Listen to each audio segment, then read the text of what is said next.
자, 그러면 다음으로 넘어가서 관계형 데이터베이스 관리 시스템에 대해서 알아보도록 하겠습니다. 여태까지 데이터베이스가 발전해온 과정을 보면 파일 시스템부터 시작해가지고 여러분들 이제 하이어라키컬 데이터베이스 매니지먼트 시스템, 그 다음에 네트워크 데이터베이스 매니지먼트 시스템, 이런 식으로 이제 데이터베이스가 이제 발전을 하게 되는데, 여태까지 상태와는 조금 다르게 관계형 데이터베이스는 그죠? 철저하게 먼저 수학적, 논리적인, 이론적인, 그죠? 이론을 바탕으로 해서 이론이 먼저 체계화되어지고 그 다음에 거기에 따른 상용 DBMS가 이제 출현이 됐다라고 하는 그런 약간 그죠? 다른 모습을 보이게 됩니다. 그래서 이러한 관계형 데이터베이스 관리 시스템은 1969년 IBM의 연구원으로 있던 EF 코드가 수학적 기초의 근거를 두고 고안한 것이 관계형 데이터베이스이다, 이렇게 정의를 하고 있습니다. 그래서 여태까지의 어떤 발전 방향과는 좀 더 다르게, 그죠? 철저하게 이론적으로, 논리적으로 먼저, 그죠? 관계형 데이터베이스 이론이 체계화되어지고, 자, 이런 어떤 관계형 데이터베이스 이론에 입각해서 세계 최초로 관계형 데이터베이스를 상용화시키는 회사가 오늘날의 이제 오라클이라는 회사입니다. 그죠? 자, 이러한 관계형 데이터베이스의 기본적인 개념은, 자, 여기 보시면 데이터베이스는 최소한의 의미를 가지는 테이블들로 구성되며 그 테이블에 있는 필드들로 연결한 것이다. 자, 이게 이제 관계형 데이터베이스의 가장 중요한 핵심입니다. 자, 다시 한번 정리하시면 데이터베이스는 최소한의 의미를 가지는 테이블들로 구성되며 그 테이블에 있는 필드들로 연결한 것이다. 자, 여기에 대한 자세한 내용은 그 2장에서 정리를 하도록 하겠습니다. 어쨌든 관계형 데이터베이스에 대한, 그죠? 아주 중요한 내용이니까 다시 한번 2장에서 다루기로 하고요. 어쨌든 기본적인 개념에 대해서만 정리를 하고 넘어가기로 하겠습니다. 그 다음에 여기 밑에 보시면 이제 필드 또한 가장 작은 단위로, 논리적인 단위로 나누어 주는 것이 좋다. 자, 이 내용도 2장에서 정리를 하도록 하겠습니다. 자, 관계형 데이터베이스에 대한 다른 정의거든요. 요 밑에 있는 내용도 한번 읽어보시죠. 자, 관계형 데이터베이스는 수학적 논리관계를 테이블 형태로 구성한 구조로서 테이블 내의 필드 중 일부를 다른 테이블과 중복함으로 해서 각 테이블 간의 상관관계를 정의한다. 오히려 더 위에 있는 내용보다 더 헷갈리시죠? 자, 어찌됐든 관계형 데이터베이스, 그죠? 일단 이런 어떤 기본적인 개념을 가지고 만들어진 그러한 데이터베이스고요. 자, 그러면 이제 관계형 데이터베이스의 장점은 과연 무엇인지, 오늘날 현재 데이터베이스 시장의 주류가 바로 관계형 데이터베이스죠. 그리고 우리가 지금 공부하시는 오라클이라든지 아니면 SQL 서버라든지 아니면 IBM의 DB2라든지 이러한 모든 데이터베이스는 다 관계형 데이터베이스입니다. 자, 그럼 이러한 관계형 데이터베이스는 어떠한 장점을 가지고 있기 때문에 오늘날 데이터베이스 시장의 주류로서, 그죠? 위치를 점유하게 되는 것인지 그 장점에 대해서 한번 보도록 하겠습니다. 자, 관계형 데이터베이스의 장점은, 자, 업무 변화에 대한 적응 능력이 탁월하다라고 하는 얘기입니다. 업무 변화에 대한 적응 능력이 탁월하다. 자, 그러면 변화하는 프로세스에 대한 적응 능력이 탁월하기 때문에, 그래서 시스템을 오픈한 이후에 유지보수하기도 편리하겠죠. 맞습니까? 업무 변화에 대한 적응 능력이 탁월하기 때문에 유지보수하기에도 편리하고, 유지보수가 편리하니까 결론적으로 생산성이 높다, 이렇게 얘기할 수 있습니다. 맞습니까? 자, 하이어라키컬 데이터베이스 매니지먼트 시스템의 가장 큰 결정적인 단점이었다면, 그죠? 상하 종속적인 관계로 구성이 되어져 있기 때문에 변화하는 프로세스에 대해서 쉽게 적응할 수 없다라고 하는 그러한 단점을 가지고 있었죠. 하지만 관계형 데이터베이스는 변화하는 프로세스에 대해서 쉽게 적응할 수 있는 그러한 융통성을 가지고 있는 그러한 시스템이다라는 얘기입니다. 자, 그래서 변화하는 프로세스에 대한 적응 능력이 탁월하고, 그렇기 때문에 유지보수가 편리하고, 그렇기 때문에 이제 생산성이 높다, 이렇게 정의할 수 있습니다. 자, 그 다음에 이제 여기 있는 응용 프로그램 개발이 용이하다라고 하는 부분이 있는데, 이 부분은 이제 레코드 세트 형태로 이제 결과물을 제공을 해주기 때문에 쉽게 클라이언트에서도 관련된 내용에 대한 프로그램을 개발하기가 용이하다라고 하는 얘기입니다. 이 부분은 뭐 사실상 다른 애플리케이션과 다른 DBMS랑 비교해서 이제 설명을 드려야 되는데, 필자도 이런 어떤 그 이전의 DBMS를 이용해서 애플리케이션을 개발해 본 적이 없어서 이 정도 내용만 그냥 개념적으로 정리를 해 두시면 되겠습니다. 그래서 관계형 데이터베이스, 그죠? 변화하는 프로세스에 대한 적응 능력이 탁월하다. 자, 그럼 기업의 입장에서 보면, 그죠? 기업의 입장에서 보면 변화하는 프로세스에 대해서 적극적으로 능동적으로 대처할 수 있는 기능이 있어야 되겠죠. 자, 그렇기 때문에 관계형 데이터베이스가 오늘날 데이터베이스 시장에서 주류로 등장을 하게 되는 가장 중요한 장점이 되겠습니다. 자, 그러면 이러한 관계형 데이터베이스는 장점밖에 없느냐? 자, 물론 역시 단점도 가지고 있습니다. 단점도 있는데 시스템의 부하가 상대적으로 높다라고 하는 게 단점이에요. 왜 시스템의 부하가 상대적으로 높은지 그 내용은 일단 여기서 정리를 해두시고 다음에 자세하게 설명을 드리겠습니다. 어떤 데이터 간의 어떤 참조 무결성과 데이터가 서로 작은 단위로, 논리적인 단위로 구분이 되어져 있기 때문에 이 두 테이블에 대한 어떤 데이터에 연관된 데이터를 보기 위해서는 또 조인을 해가지고 봐야 되는 이러한 어떤 또 프로세스가 필요하게 됩니다. 자, 그렇기 때문에 시스템의 부하가 상대적으로 높다라고 하는 단점을 나타내게 되는데, 자, 그렇다 하더라도 기업의 입장에서 보면 이 업무를 수행할 수 있는지 없는지, 이 작업을 처리할 수 있는지 없는지가 중요하지, 실질적으로 시스템의 부하가 상대적으로 높다라고 하는 부분은 그렇게 큰 결정적인 단점이 되지는 않습니다. 무슨 말이냐면 기업의 입장에서 보면은 어떤 새로운 프로세스를 과감하게 도입해서 어떤 프로세스에 따른 경제적인 이득을 얻는 게 목적이죠. 자, 그렇기 때문에 그러한 시스템을 원활하게 지원해 줄 수 있다라고 얘기를 한다면 그런 것들은 충분히 커버하고도 남는 그런 어떤 장점이 될 수 있습니다. 그렇기 때문에 관계형 데이터베이스가 오늘날 데이터베이스 시장의 주류로서 이렇게 등장을 하게 되는 결정적인 이유가 되고요.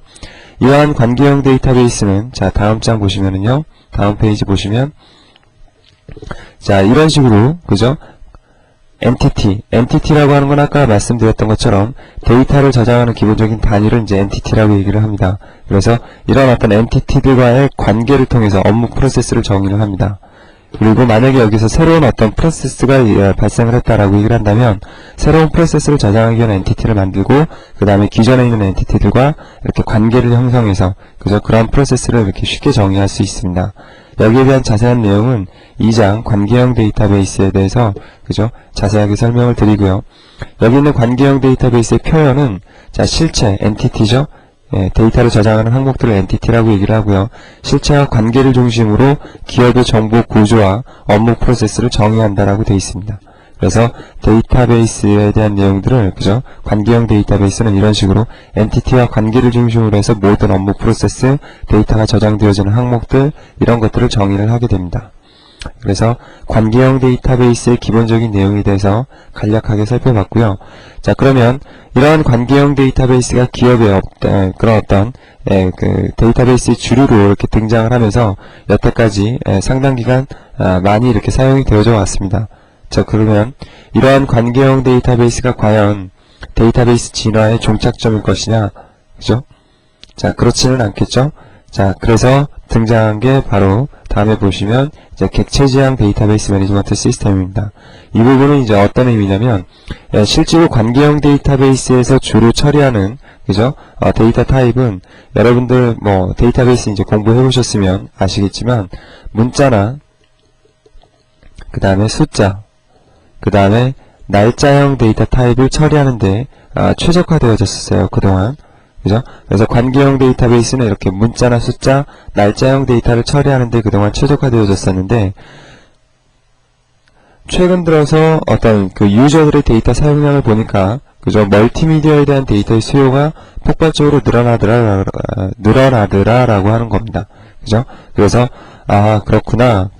과거와는 다르게 유저들의 사용하는 데이터 타입이 과거에는 이제 문자나 숫자, 날짜형 이런 것들을 뭐라고 얘기를 하냐면 이제 비즈니스형 데이터 타입이라고 얘기를 합니다. 과거에는 이런 것들을 주로 많이 사용했는데 이제 멀티미디어에 대한 데이터를 아주 굉장히 많이 사용을 하더라. 그래서 앞으로의 데이터베이스는 이러한 멀티미디어적인 요소를 충분히 지원해 줄 수 있는 그런 어떤 데이터베이스가 데이터베이스 시장의 주류로 등장을 하지 않겠느냐. 그러한 입장에서 이제 출현이 된 게 바로 객체지향 데이터베이스 매니지먼트 시스템입니다. 그래서 우리 프로그램에서 보시면 객체지향 프로그래밍이라고 얘기를 하죠. 그런 어떤 일부 요소를 도입해가지고 멀티미디어에 대한 데이터의 원활한 처리를 위해서 고안된 데이터베이스가 바로 객체지향 데이터베이스 매니지먼트 시스템입니다. 그래서 한 3년 전만 해도, 바로 RDB에서, 그 다음에 바로 그냥 객체지향 데이터베이스로, 시장의 패러다임이 바뀔 것처럼, 아주 떠들썩한 적이 있습니다. 떠들썩한 적이 있었는데, 지금에 와서는 그렇게 이렇게 크게 이렇게 말이 나오지는 않는데, 그 이유에 대해서는 조금 이따 설명을 드리고요. 자, 그래서 이제 누구나 다 할 거 없이 이제 객체지향 데이터베이스 매니지먼트 시스템으로 갈 것이다.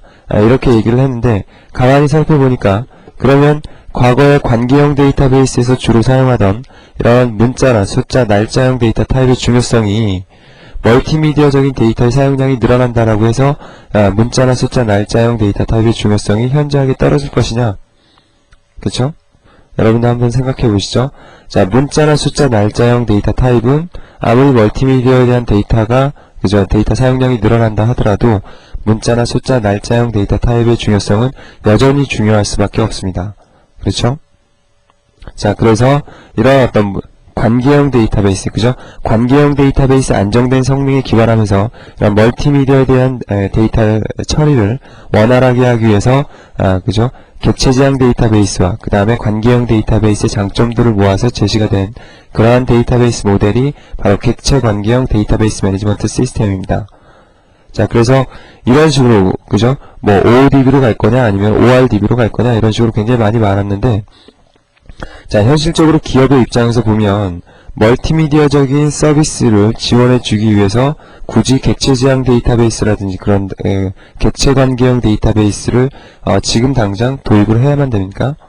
자, 예를 들어서 우리 회사가 멀티미디어 서비스를 해주고 싶다라고 얘기를 한다면, 그죠? 미디어 서버 하나 둬서, 그죠? 원활하게 처리할 수 있도록 그런 식으로 얼마든지 기술적인 메커니즘이 있습니다. 자, 그렇기 때문에 지금 다 구축되어 있는 관계형 데이터베이스를 드러내고 이런 객체지향이라든지 아니면 객체관계형 데이터베이스를 도입해야 할 만한 현실적인 이유가 기업의 입장에서는 아직까지는 없다라고 하는 얘기죠.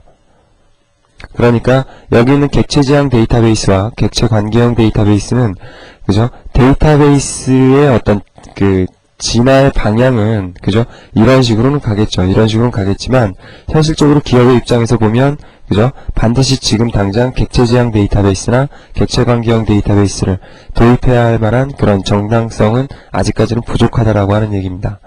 그죠? 그래서 현실적으로는 논의는 많이 되고 있지만, 그리고 실제 객체지향 데이터베이스 관리 시스템이라든지 아니면 객체관계형 데이터베이스 관리 시스템에 기반한 상용 데이터베이스가 이미 시장에 나와 있습니다. 하지만 아직까지 이렇게 시장에서 큰 반향은 일으키지 못하고 있는 그런 어떤 상황입니다. 자, 그러면 다시 한번 여태까지 쭉 정리했던 데이터베이스 영역에 대해서 이제 살펴보도록 하겠습니다. 자, 우선 이제 파일 시스템 같은 경우는 이제 쌈 파일, 그 다음에 이제 i3 파일, v3 파일 이렇게 얘기를 하는데, 이건 파일 시스템에 대한 영역입니다. 파일 시스템에 대한 영역이고, 자, 파일 시스템은 중복되어지는 자료가 많고, 그 다음에 데이터가 종속적으로 이제 구성이 되어져 있고, 그죠? 그러한 단점을 가지고 있다라고 하는 특징 정도만 정리를 해두시면 되겠습니다. 자, 그 다음에 데이터베이스 매니지먼트 시스템으로 나와서 첫 단계로 이제 HDB, 그죠? 하이어라키컬 데이터베이스 매니지먼트 시스템 같은 경우는, 그죠? 데이터를 액세스하는 속도가 빠르고, 그 다음에 데이터의 사용량을 쉽게 예측할 수 있다라고 하는 일부 장점을 가지고 있죠. 자, 하지만, 그죠? 변화하는 프로세스에 대해서 쉽게 적응할 수 없다라고 하는 그런 단점을 가지고 있고, 그 다음에 이제 나타난 게 이제 NDB죠. 네트워크 데이터베이스 매니지먼트 시스템. 그래서 하이어라키컬 DBMS의 그 단점이라고 얘기를 할 수 있는 상하 종속적인 관계를 해소해서 서로 대등한 형태로 네트워크상의 노드 형태로 이렇게 구성한 데이터베이스 관리 시스템입니다. 하지만 HDB의 궁극적인 그죠? 제한상을 극복하지 못한, 그죠? 그리고 설계가 구성이 복잡한 그러한 시스템입니다. 그 다음에 이제 관계형 데이터베이스. 그래서 EF 코드가 수학적 논리적 근거를 두고 구현한 것이 이제 관계형 데이터베이스죠. 그래서 이 관계형 데이터베이스가 오늘날 데이터베이스 시장의 주류를 이루게 되고요. 그 다음에 이제 OODB나 ORDB 쪽으로 이제 앞으로 이제 발전을 해 나가겠죠. 지금 현재의 시점은 한 이 정도 시점이라고 보시면 되겠습니다. 현재 당분간 아마도 관계형 데이터베이스는, 그죠? 당분간은 시장에서 주류로 사용이 되어질 거고요. 그 다음에 이제 이쪽으로 넘어간다 하더라도 관계형 데이터베이스를 근거로 해가지고 앞으로의 모든 어떤 데이터베이스 시스템이 발전을 하지 않을까 이렇게 생각을 합니다. 그렇기 때문에 여러분들 관계형 데이터베이스에 대해서는 정확하게 체계적으로 논리적으로 정의를 해 두실 필요가 있습니다. 자, 그래서 여태까지 쭉 데이터베이스에 대한 영역에 대해서 살펴보셨고요. 그리고 왜 우리가 지금 관계형 데이터베이스를 사용하고 있는지, 그리고 왜 우리가 지금 관계형 데이터베이스를 공부하려고 하는지, 그러한 부분에 대해서 설명을 드렸습니다. 자, 이 부분에 대한 내용들은 여러분들 부담스럽게 모두 다 외우실 필요는 없습니다. 그냥 지금 현재 제 수업을 들으시면서 아, 그렇구나, 고개를 끄덕이셨다면 그 정도로 충분하다고 볼 수 있습니다. 자, 그러면 여기서 1일차 강의를 정리를 하도록 하겠습니다.